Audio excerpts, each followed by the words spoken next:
आज जो कहानी हम आपके सामने ला रहे हैं वो दिल दहला देने वाली है।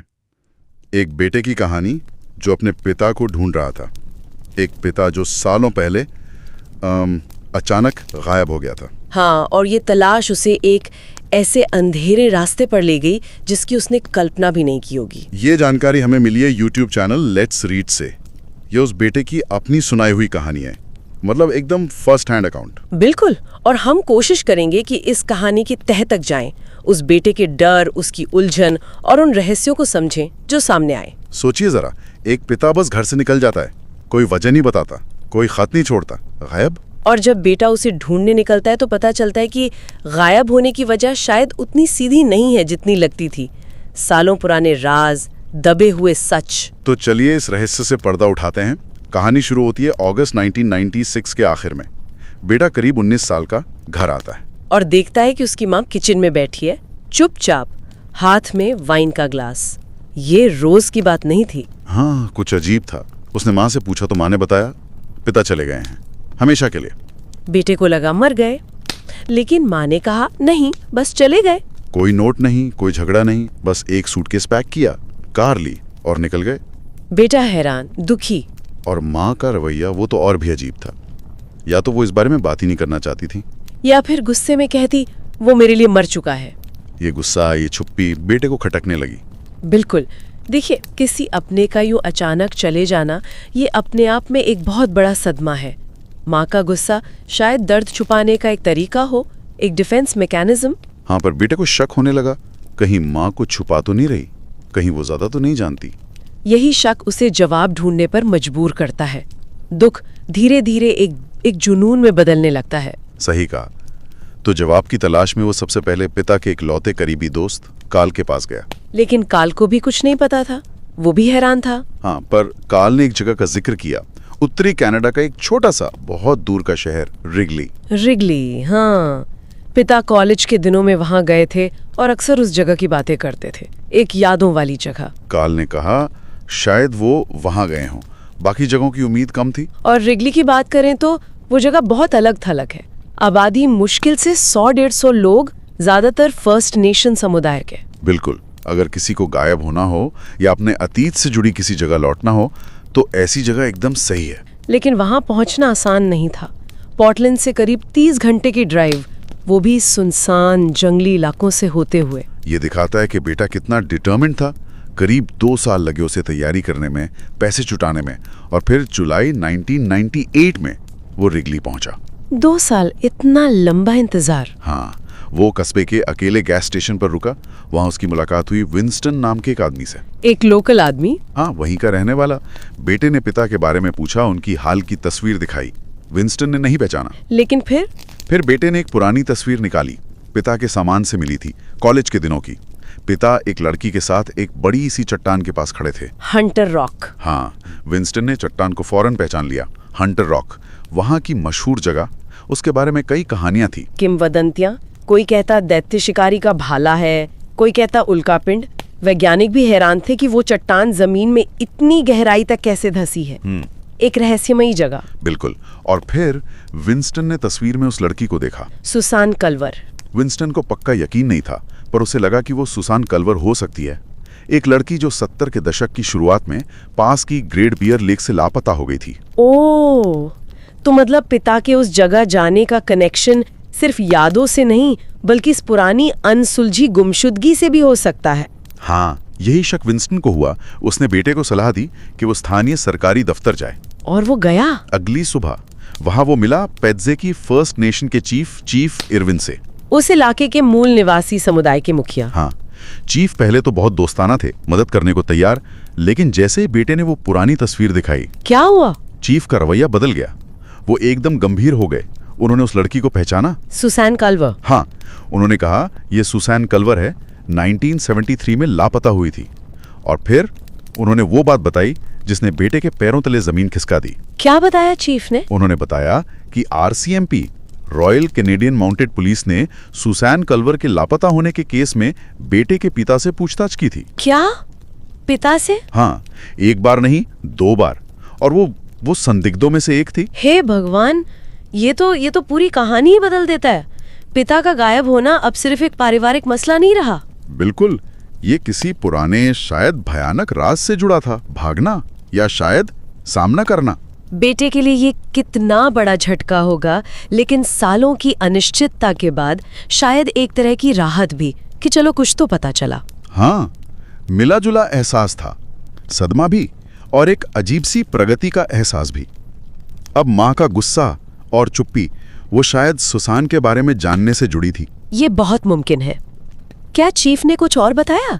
सुजैन का क्या हुआ था? चीफ ने कहा कि सुसान का कोई सुराग नहीं मिला, केस अनसुलझा ही रहा। उसका आखिरी लोकेशन ग्रेट बियर लेक के पास साउथलैंड्स नाम का इलाका था। साउथलैंड्स? हाँ, वहां पहुंचना लगभग नामुमकिन था। डेलिन नाम की एक बस्ती तक 200 मील की मुश्किल ड्राइव और फिर 30 मील पैदल।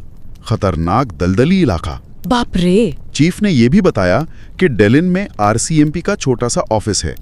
शायद वहां पिता से हुई पूछताछ के रिकॉर्ड मिल जाएं। तो अब बेटे के सामने एक नई चुनौती थी, डेलिन जाना। हाँ, पर कैसे? ना गाड़ी, ना ज्यादा पैसे, ना इतना वक्त। वो फंसा हुआ महसूस कर रहा था, लेकिन उसे लग रहा था कि वो जवाब के बहुत करीब है। उसने फैसला कर लिया, वो डेलिन जाएगा। हिम्मत की बात है। उसने ऑफिस में फोन करके और छुट्टी ली, फिर माँ को फोन किया। माँ सुनते ही भड़क गई। हाँ, उन्होंने मना कर दिया होगा। हाँ, साफ मना कर दिया। घर वापस आने को कहा। बहुत बहस हुई, बेटा रोने भी लगा। तब जाके माँ पैसे भेजने को राजी हुई। माँ का ये रिएक्शन डर था या वो बेटे को उस राज से दूर रखना चाहती थी? ये भी एक सवाल है। सही बात है। विंस्टन जो गैस स्टेशन पे था, उसने ये सारी बातें सुनी। विंस्टन? हाँ, उसने मदद की पेशकश की। कहा कि वो उसे डेलिन तक छोड़ देगा। उसके पास 4x4 ट्रक था। चलो, ये तो अच्छी बात हुई। हाँ, लेकिन विंस्टन ने एक चेतावनी भी दी, एक ऐसी बात जो बेटे को अंदर तक हिला गई। उसने कहा, तुम अपने पिता को ढूंढ रहे हो, तुम्हें कौन ढूंढेगा अगर तुम खो गए? उफ, ये सवाल बहुत गहरा है। उस सुनसान खतरनाक इलाके में ये डर बिल्कुल असली था। आंख इरादा छोड़ दिया। अब उसका मकसद सिर्फ डेलिन में आरसीएमपी से मिलना था। ठीक है, तो वो डेलिन पहुंचे। हाँ, आरसीएमपी ऑफिस गए। वहां 2 लोग थे, एक नौजवान कांस्टेबल जैकब्स और एक बुजुर्ग अनुभवी माउंटी मैकेंजी। नाम बदला हुआ है बेशक। मैकेंजी। उन्हें केस याद था, 1973 का मामला। हाँ, मैकेंजी को धुंधला सा याद था। उन्होंने पुष्टि की कि बेटे के पिता ने ही सुसैन के लापता होने की रिपोर्ट लिखवाई थी और बाद में खुद शक के दायरे में आ गए थे। तो रिकॉर्ड्स, क्या वो मिल सकते थे? मैकेंजी ने कहा, रिकॉर्ड्स हैं, लेकिन वो प्रतिबंधित हैं। उन्हें देखने के लिए फ्रीडम ऑफ इंफॉर्मेशन रिक्वेस्ट डालनी पड़ेगी, जिसमें महीनों लग सकते हैं। ओह, ब्यूरोक्रेटिक रेड टेप। जवाब इतने पास होके भी दूर। बेटा निराश हुआ, पर मैकेंजी ने थोड़ी नरमी दिखाई, शायद बेटे की कहानी सुनकर। उन्होंने कहा कि वो नजर रखेंगे, अगर कुछ पता चला तो बताएंगे। एक छोटी सी उम्मीद, पर शायद काफी नहीं। लेकिन कहानी यही खत्म नहीं हुई। उसी रात कुछ बहुत अजीब हुआ। क्या? बेटा रिगली वापस आ गया था, अपनी कार में सोने की तैयारी कर रहा था। तभी खिड़की पर दस्तक हुई। कौन था? मैकेंजी। वो डेलिन से इतनी दूर रात में उससे मिलने आए थे। मैकेंजी? इतनी रात को क्यों? मैकेंजी गाड़ी में बैठे चुपचाप, फिर अपनी जेब से एक कैसेट टेप निकाला। Cassette tape? हाँ, मैकेंजी ने कहा, ये पिता के पहले इंटरव्यू का टेप है, गिरफ्तारी से पहले वाला। नियमों के हिसाब से मैं ये तुम्हें नहीं दे सकता, मैकेंजी ने कहा, लेकिन। ओह माय गॉड, उन्होंने टेप दे दिया? हाँ, बेटे ने कांपते हाथों से टेप लिया, कार के पुराने कैसेट प्लेयर में लगाया और जो सुना वो रोंगटे खड़े कर देने वाला था। क्या था टेप पर? पिता की आवाज? हाँ, पिता की आवाज, घबराई हुई, टूटी हुई। वो बता रहे थे वो और सूजी सुसैन कैंपिंग कर रहे थे ग्रेट बियर लेक के पास। हाँ। रात का वक्त था। सुसैन टेंट से बाहर निकली, शायद पेशाब करने। कुछ सेकंड बाद उसकी चीख सुनाई दी। चीख? हाँ। पिता टॉर्च लेकर बाहर भागे और तब उनके मुताबिक उन्होंने उन्हें देखा। उन्हें? किसको? इंटरव्यू लेने वाले माउंटी ने भी यही पूछा, किन्हें देखा? पिता ने कहा, अगर वो बताएगा तो लोग उसे पागल कहेंगे। उसने कहा, अगर मुझे पता होता कि वे वहां हैं तो मैं उस जगह के मील भर पास भी नहीं जाता। वे? ये क्या मतलब हुआ? एलियंस? जानवर? या इंसान? पता नहीं, पिता ने बस इतना कहा कि वे सुसैन को ले गए। वो कह रहे थे जिस तरह वे उसके साथ जो कर रहे थे वो बच नहीं सकती थी, वो मर गई होगी। उन्होंने कहा मर गई होगी बिना देखे। ये तो उन्हें फंसाने वाली बात थी। हाँ, और वो बहुत उत्तेजित थे, लगभग चिल्ला रहे थे, तुम लोग यहीं रहते हो, तुम्हें कैसे नहीं पता कि वे यहाँ हैं? उनकी मानसिक हालत, क्या वो सचमुच सदमे में थे या ये सब एक कहानी थी ध्यान भटकाने के लिए? ये वे कौन थे? बहुत ही अजीब और डरावना बयान है ये। बिल्कुल। माउंटी ने और सवाल पूछने की कोशिश की, लेकिन पिता और ज्यादा परेशान हो गए और इंटरव्यू वहीं खत्म कर दिया गया। तो ये था पहला इंटरव्यू। हाँ, मैकेंजी ने बताया कि दूसरा इंटरव्यू किसी काम का नहीं था। पिता चुप ही रहे, सबूत थे नहीं तो उन्हें छोड़ना पड़ा। और सुसैन, उसका क्या हुआ? उसकी तलाश कई दिनों तक चली।